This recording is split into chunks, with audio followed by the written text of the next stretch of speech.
on Struminski.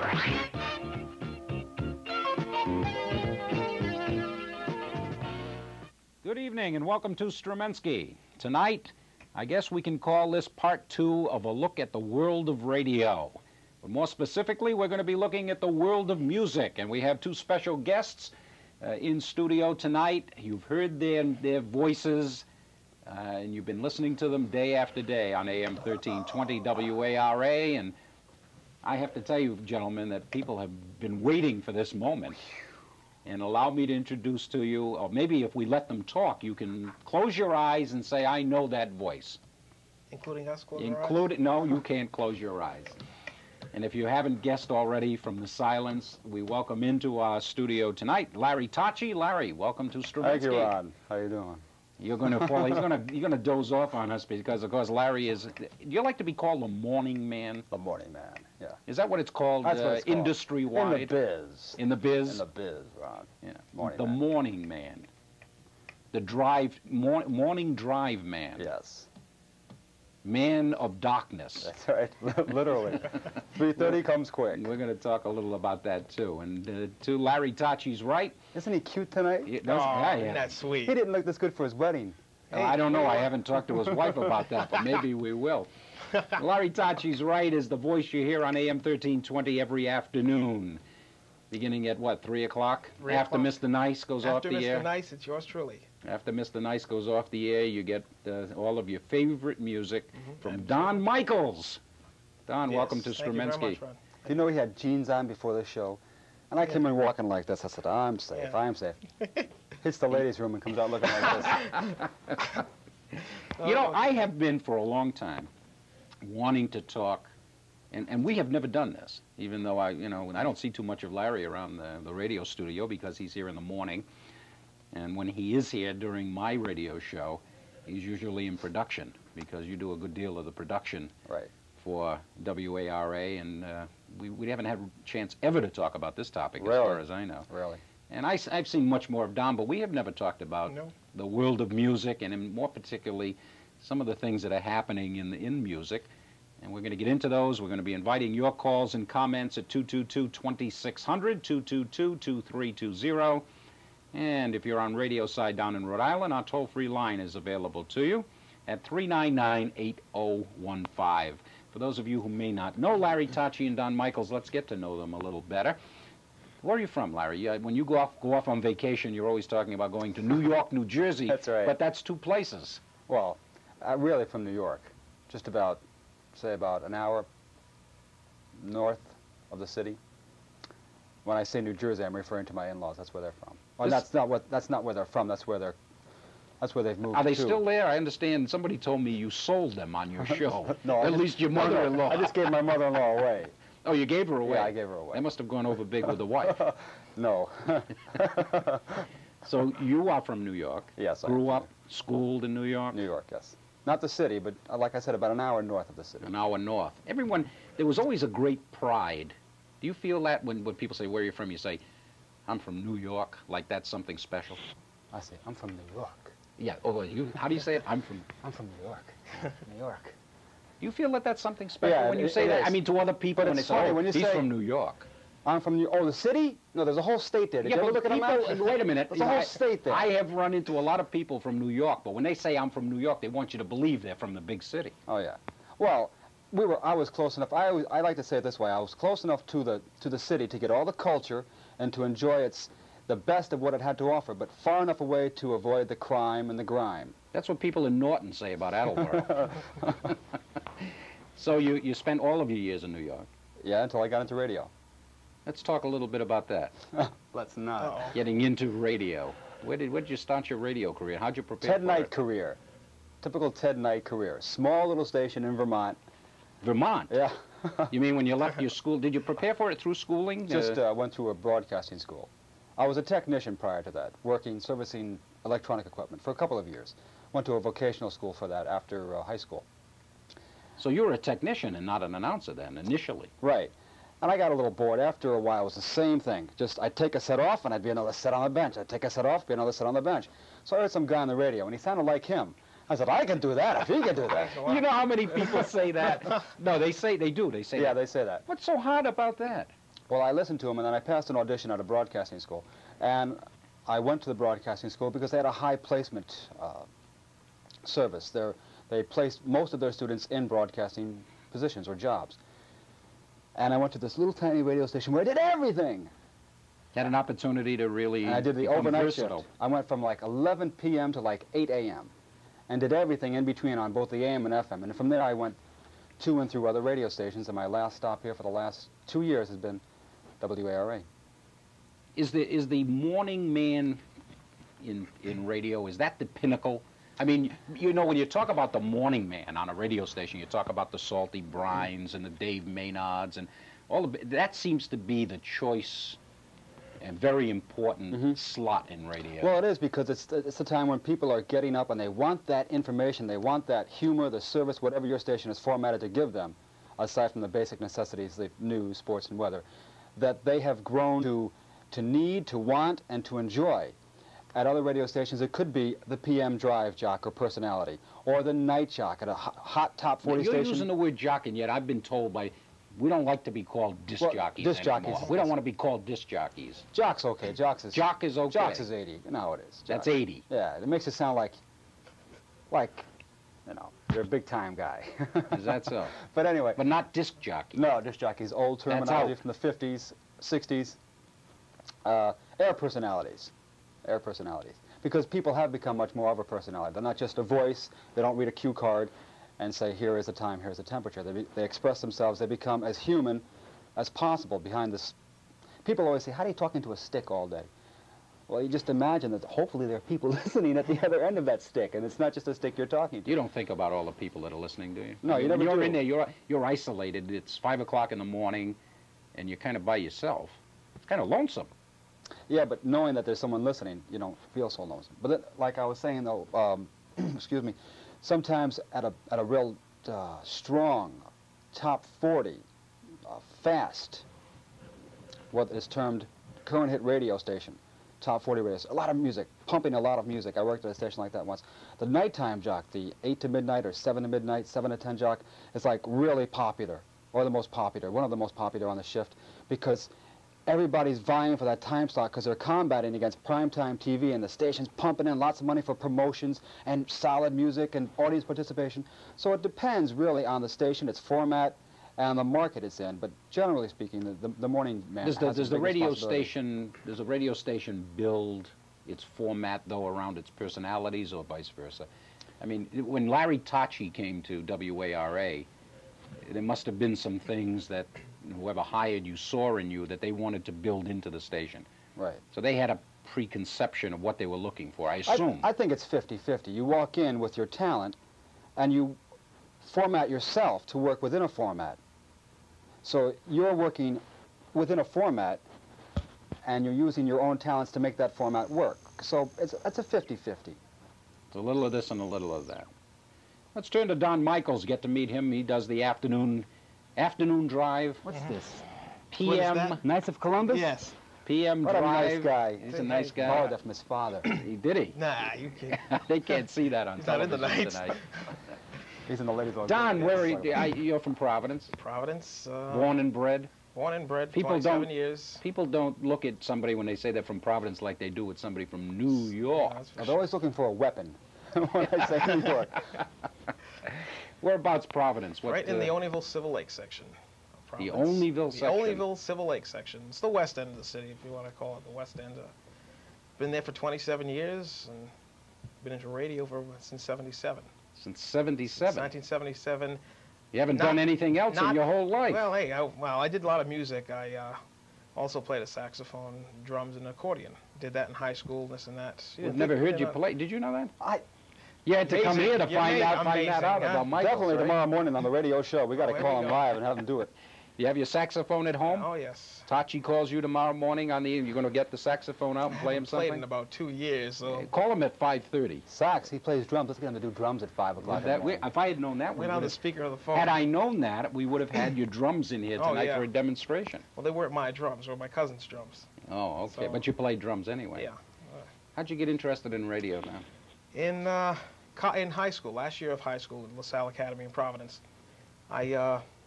two friends of mine and myself wanted to start a radio station at the high school. No funds, no money, no nothing, so we put it aside.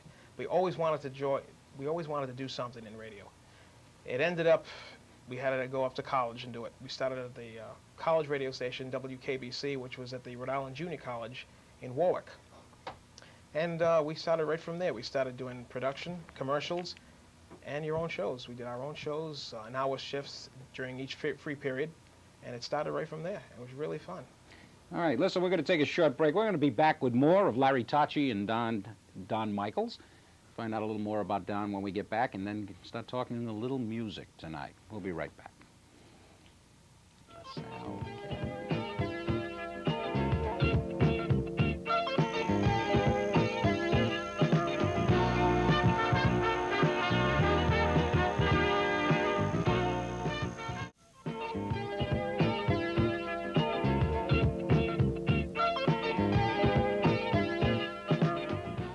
Back to Struminski. We're talking music tonight with two music men, announcers, jocks, as Larry thinks is appropriate for the 80s. Larry Tocci, Don Michaels from WARA are my guests in studio tonight, and you're going to get a chance to talk with them.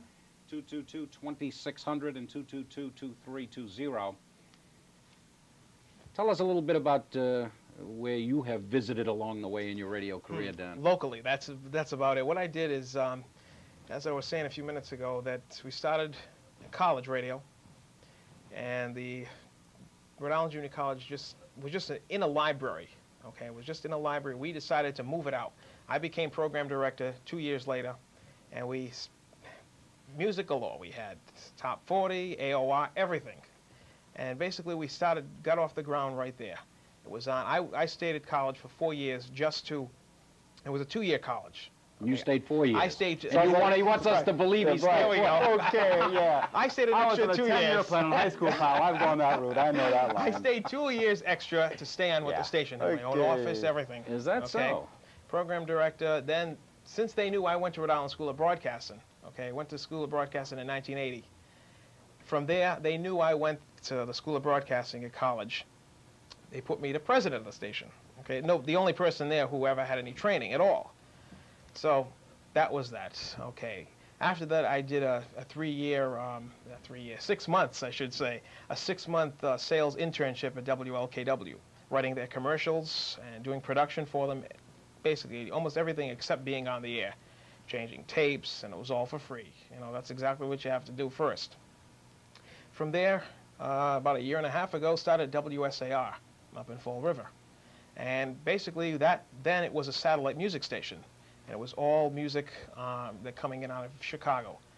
I just threw in the commercials in the cartridge decks, made sure everything was there. We did remotes from Seekonk Speedway every once in a while. And from there... Well, satellite music is just what music that's fed via satellite. Fed via satellite into the station. You're basically your babysitter for the radio station. Your automated station just... Your computer just picks up. You really don't need too many people in the station to run that. I was there from 3 until midnight. I was 3 to midnight 5 days a week, including weekends every once in a while. And that lasted about a year. Okay, then new program directors, new general managers came in, their own system they wanted. From there, right to WSAR. That's when Dave hired me here, and I've been here a year and a half now. I'm enjoying every minute of it. It sounds like the world of announcing is one that keeps you have to keep your bags somewhat half-packed. Jump around a lot. Yeah, because I've been up from, like I said, from Vermont, from New York to Vermont to Albany to Jersey to here. And but you get to see a lot of different parts of the country. Sometimes you find yourself across the country, literally, meet different people, and it's great trying to become part of another company and try to fit in, sound like you've always been there. That's the hardest thing, to come on and then have somebody turn on the radio station who's a listener of that station and recognize you maybe as a new voice, but as an old friend. Let me ask you this. When I interviewed the newsmen and we talked about the world of radio news, they were saying it's one of the businesses where it's a good thing to have been many places, where when you're going out for a job, if you've got a resume that says you've had 7 jobs in 9 years, people look askance at you, but if you're a newsman, it looks good that you've had that. Is that the same with announcing, Larry? Yeah. Basically, it depends on the stations on your resume, obviously. how quickly you've advanced or skipped around. But overall, I would say if you had a good list of stations behind you, provided you stayed there for at least a couple of years, 3 years or longer, it's good, it's clean. But anything shorter than that, I've seen some resumes that, I mean, people have just bounced. I have a friend who has been in the business about as long as I have, and he's been through 4 jobs in 2.5 years, only because he couldn't hold them. And so when he puts it down on his resume, it looks like a carpetbag salesman, just from one door to the next. And he's having trouble holding a job. So that doesn't look too good on the resume. It just looks like, you know, what's the problem? And the problem is he just can't hold a job. Let's talk about music. Don, you're the music director. What does that mean anyway? You and Jan Hildreth share the responsibility of being music directors for the radio station. What do you do as a result of being music director? Basically, at the beginning of the week, when we tabulate what's going to be on the music survey, the top 30 countdown, we get to find out, you know, we hear some of the new stuff that's been coming in, some of the old stuff that we still have. Basically, pre-record some of the music, or pre-listen to some of the music, of course. You decide really then what's records actually Larry going on the air. and other people are going to be using. Now, he used to be music director. He had so much work in production, it just went over to myself and Jan. I just couldn't, I mean, with all the, I do the bulk of the commercials for the radio station, so I just couldn't handle both jobs, so I said, you're doing it. Okay. But actually then, you make the decisions when new records come in. Exactly. Radio stations are sent record records, albums by the companies, gratis, hoping you'll play them. Exactly. At the middle of the week, or the beginning of the week, we start our music survey, the top 30 countdown. We find out there's a big whole list of new stuff that wants to come in. We just put it on the bottom of the playlist that we're also playing. So whenever we have something new, like we just added You're a Friend of Mine, Jackson Browne, Clarence Clemens. That's been on the air for about a week. And it's a really good song, too. A lot of the stations are playing it. We picked it up about a week ago.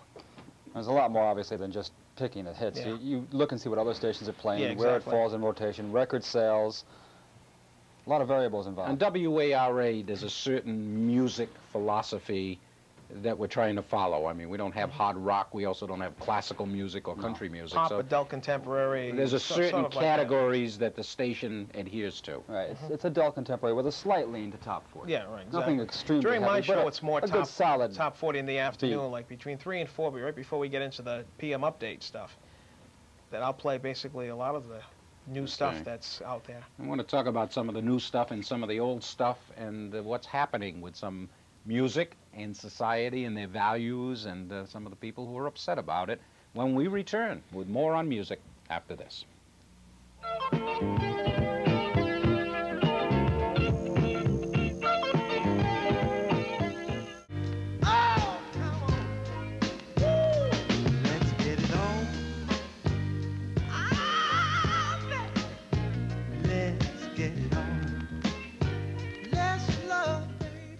All right, we're back with more of Struminski. We're talking about music, and you heard the original. You like that song? Definitely. What was it? It was hard. Marvin Gaye, Let's Get It On. Marvin Gaye, the man who was shot by his father. Yep. Right, And the song is called Get It On. Let's Get It On. One of his all-time biggest hits. We are now going through Don't know a it. very conservative time in this country. Yes. There are groups of people, very influential groups of people, who are saying to you people who play music and saying to the parents of young people in this country, enough is enough. And it's time for a little censorship, although they don't like those words, that the kinds of things that the youth in this country now are listening to are highly objectionable to large populations, that maybe there needs to be some opportunity for the adult in the family, mom, dad, the guardian, grandma, to know what Junior is buying. Put that in perspective to exactly what you just said, to what they were saying back in the 50s. I'm not sure, but I am sure of one thing, that there are things in records today that never ever appeared in the 50s. No, but neither did Never Elvis's... ever appeared in the... Never mind, you talk about Elvis Presley, and maybe it was a state of mind. A lot of people in television wouldn't show Elvis Presley, but... From the waist down. Yeah. but the verbiage and the themes and the music today... Well, the verbiage was there. It's just taken differently. For example, Little Richard's, "Good golly, Miss Molly, don't you want a ball?" Back in the 50s, that meant don't you want to go to the junior hop, the junior prom. That was called a ball. Today, a totally different, they're on the floor in there, but a totally different meaning. It's the way people take it. Well, you know, there are people who wouldn't object so much to the sexual innuendo in music as they do to the violence in the themes. I don't remember any violence in the themes in the 50s or the 60s. Now, today, we've got young people buying albums that talk about bondage, talk about torture. Are you putting those albums out again? Hey, Right or wrong? No, that is not? true. No, if you look at a lot of the music videos today, There are even videos that MTV won't show, Larry Tocci. I have a 3-year-old at home, and when we flip through the cable, if I come across something on MTV, now she loves to listen to music, and she loves to watch people on stage perform or on TV perform, and she pretends.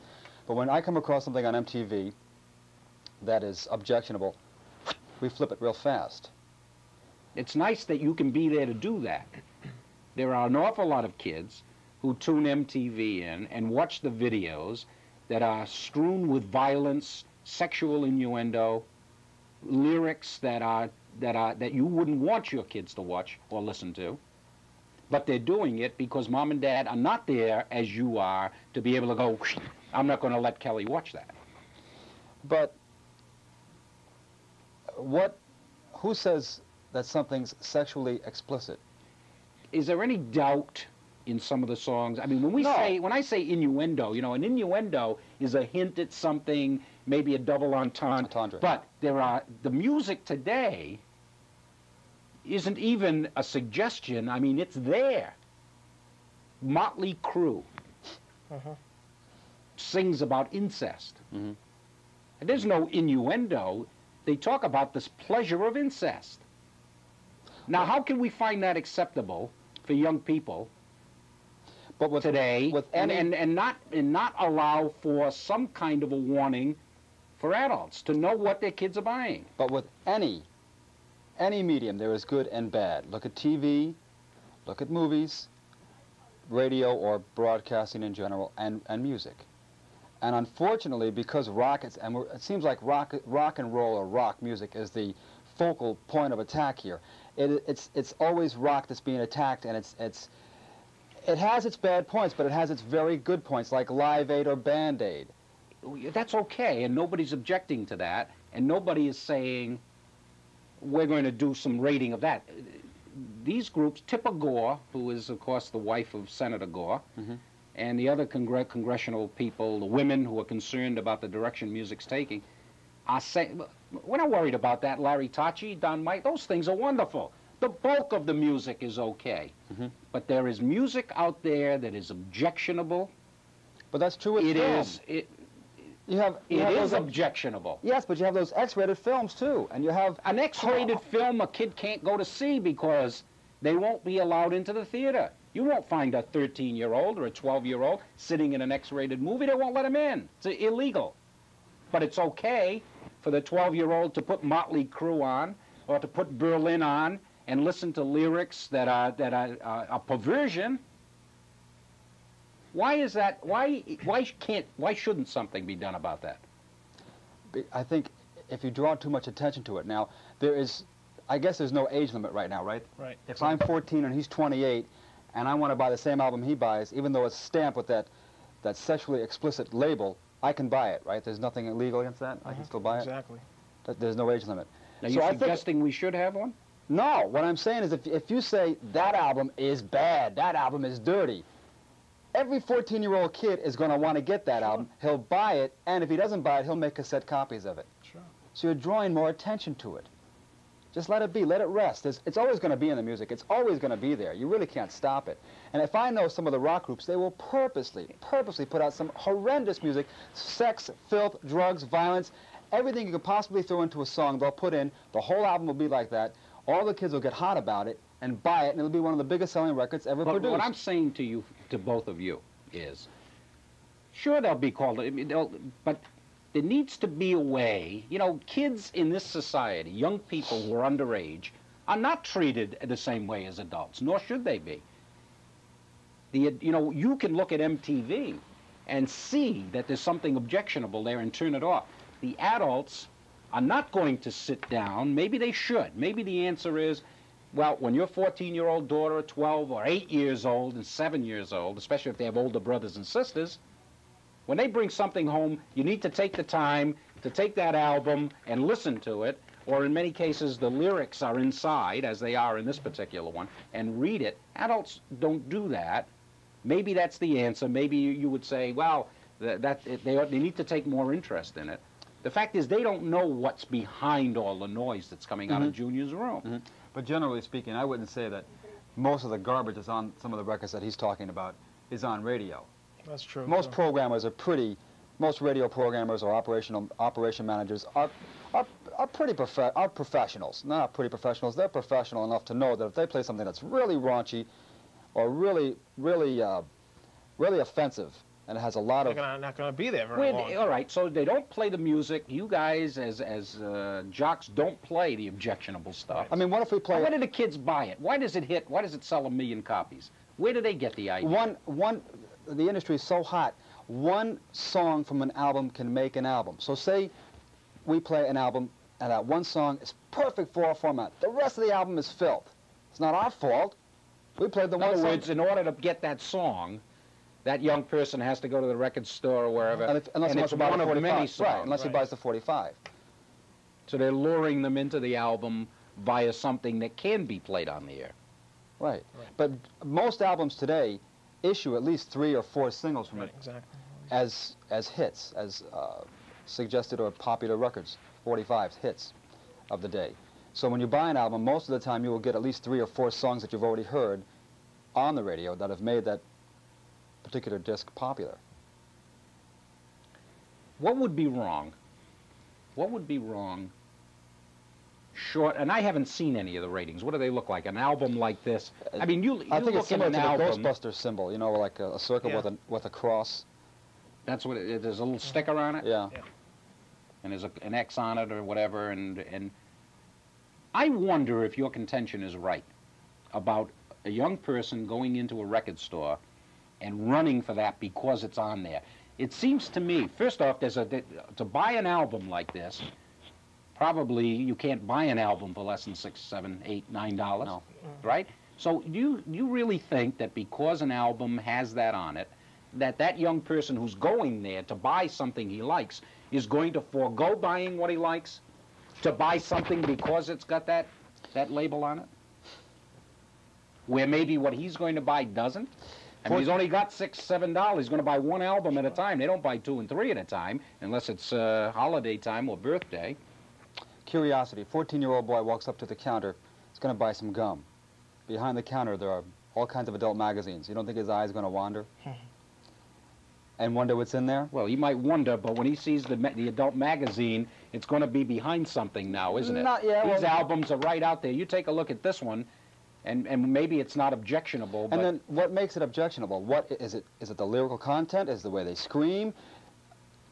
I don't think anybody objects to screaming. I think they object to the lyrics of what it says. For example, I have some song titles here, okay? Barbara Mandrell. Could you imagine Barbara Mandrell having something stamped on her album as suggestively or sexually explicit?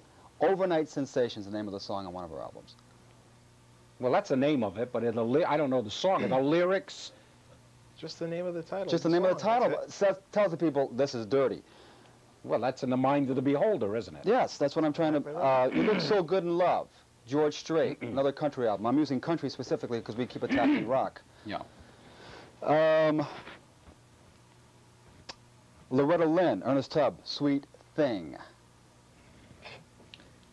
See, you know, we're getting... I know. I am saying... What's funny to me could be filthy to you and vice versa.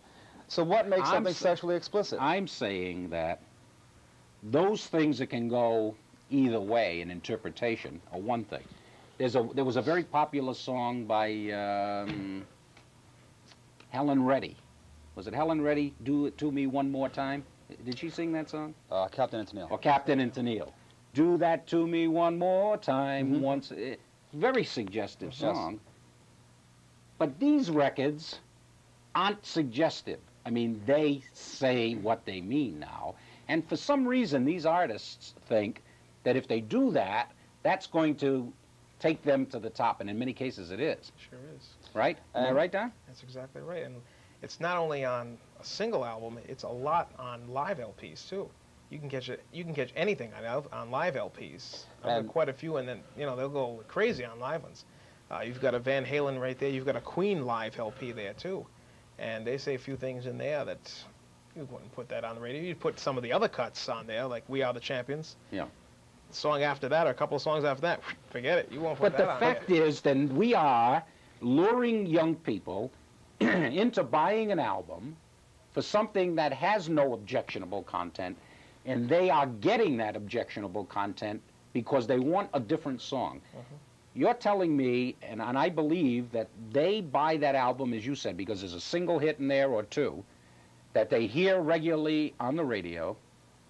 They go to buy the album, and lo and behold, in addition to what they bargained for, they're getting this other stuff. Doesn't sound right. And also, I think Why do they have to do that to sell it then? They're selling it based on decent music, something that is acceptable. But two other things. Dom mentioned live albums. Now, if we were to stamp that album as sexually explicit, now you go to see this group in concert, wouldn't they have to stamp their concert as sexually explicit and give it a rating and only let so many people, or people who are over 16 or 18 in? I don't know. It's the same music, except it's live. And so what's the difference? With all these hard, it'd be a heck of a lot worse live in concert. Maybe so. Maybe the advertising for that concert needs to say that some of the lyrics of the songs that are going to be sung are sexually explicit. They contain violence.